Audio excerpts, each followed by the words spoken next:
Энэ хилцээр явж байгаа мэндийг анх их хурлын чуулган дээр хилцээсэн хүний хувьд дээр нь энэ ардчилсан намаа сонгогдсон гишүүний хувьд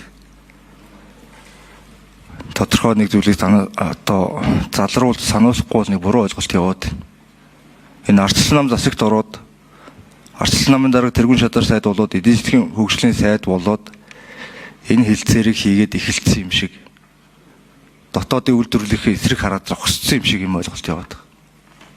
Энэ хилцээ яг одоогийн хилцэж байгаа хилцээ 2022 оноос хойш үргэлжилж байгаа.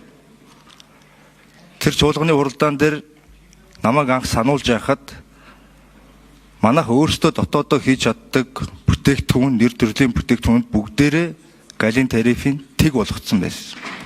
Тэг болгоцсон. Үүний дараа их хурлын гишүүд, бизнесийн байгууллагууд, үйлдвэрлэгчид саналаа хэлээд эдийн засгийн яам, хөгжлийн яам саналыг нь сонсоод 23 нэр төрлийн бараа бүтээгдэхүүнүүд дээр бид нэр галын тарифыг тэгэлж болохгүй байна гэдэг саналаа хойд хөршөлтөө 4 удаагийн хэлцээр хийсэн. Ингээд 8-ыг нь хүлээж авах боломжгүй маань буцаас одоо үлдсэн дээр нь 40 хүртэл хувийн галын тариф тогтоосон. Өөрөөр хэлбэл манайх одоо сүү, өндөг, усундаа арх пив өөрсдөө хийж чаддаг бүтээгдэхүүнүүдээ хамгаалж авч үлдэж чадсан шүү. Хүний өрөнгөө хэлмээр байна. Энэ загнаад байгаа гişүүд. Яг энэ хэлцээр өнөөдөр хүртэл анх тэр чуулган дээр сануулснаас хойш 4 сар өнгөрч байна. Ямар бүтээл санал гаргасан юм бэ? Ямар хэлцээ хийсэн юм бэ?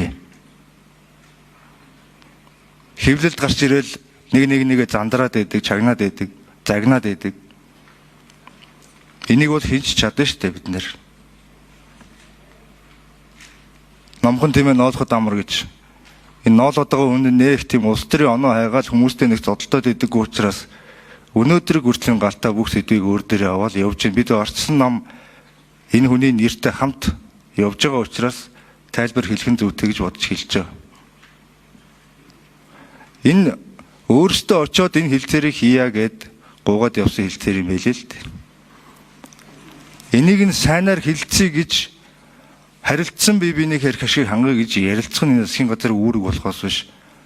Тас хитл гэдэргээ хар зогсоод тэр нь арчилсан ном байгаад энэ хэнд яршигтай.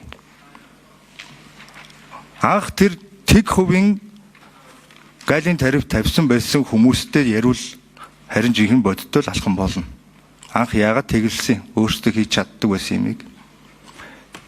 Тэр хүмүүстэй асуудал ярихгүй тэр тэгэлсэн байсныг нь одоо харин галын татвартай болгоод дотоодын үйлдвэрлэлүүдэд хамгаалцсан сайд руу бөөндөө дайраад өөрөө юм хэлэхгүй. Өчнөө хоног сонсоод өнөөдөр тайлбар хэлж байгаа. Өөрөө энэ чуулганы үед сануулж ирсэн хүний хувьд хэлэхэд. Тэгэхээр цаашдаа бид нэр ингээд нэг юм олон нийт ингэж бодож байгаа юм чинь гэдэг байдлаар асуудал тэр нь хандмааргүй юм байл. Төрийн ажил байх энэ бас.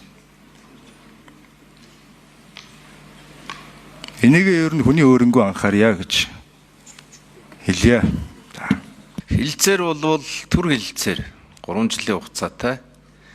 3 жилийн дараа дахиад 3 жилээр сунгаж болно.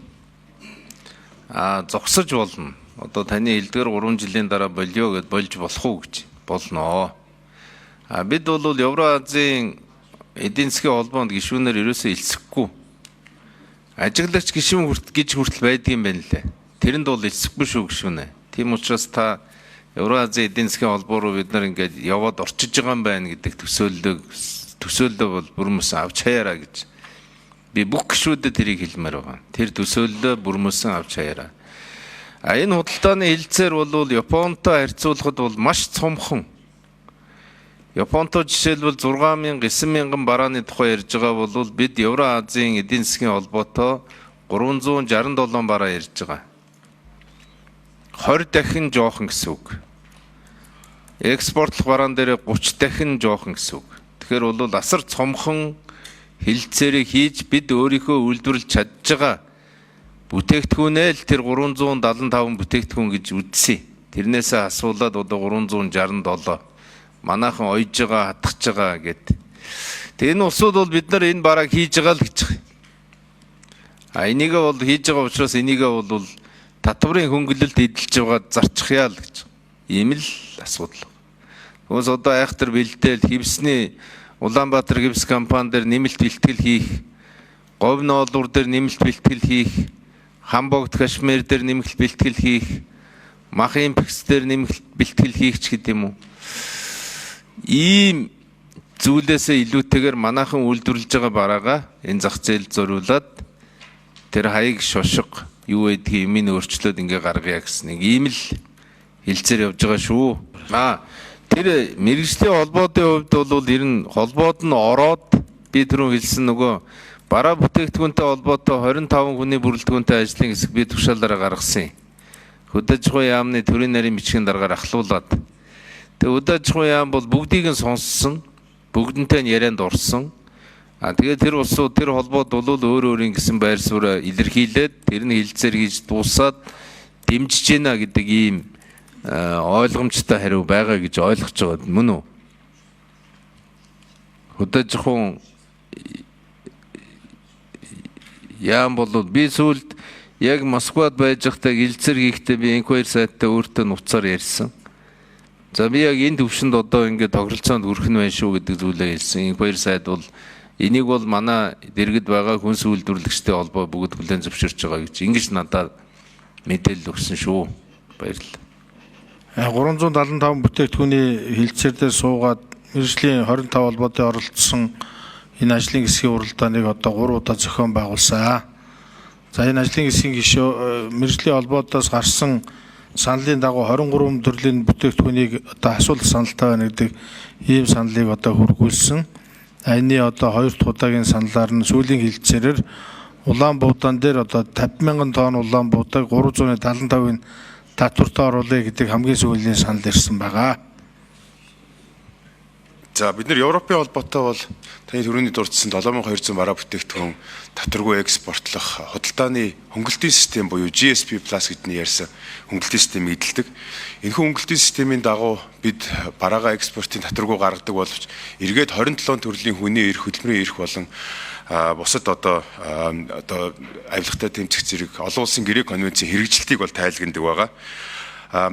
Евразийн эдийн засгийн холбоонд Вьетнам, за Иран болон Серб улсуудтай чөлөөт худалдааны хилцээр байгуулсан байна. Арабын нэгдсэн Эмират, Индонез, Египет, Израиль зэрэг улсуудтай чөлөөт худалдааны хилцээ хийхээр 4-7 жилийн хугацаатай бол хилцээ хийгээ явж байгаа. Тэгэхээр энэгээр эдгээр улсууд бүгдээрээ Европын холбоотой бас дипломат харилцаатай, эдийн засгийн харилцаатай байдаг болохоор энэ дээр бол одоогийн байдлаар бол Европын холбооноос ямар нэгэн асуудал тавиагүй. Бид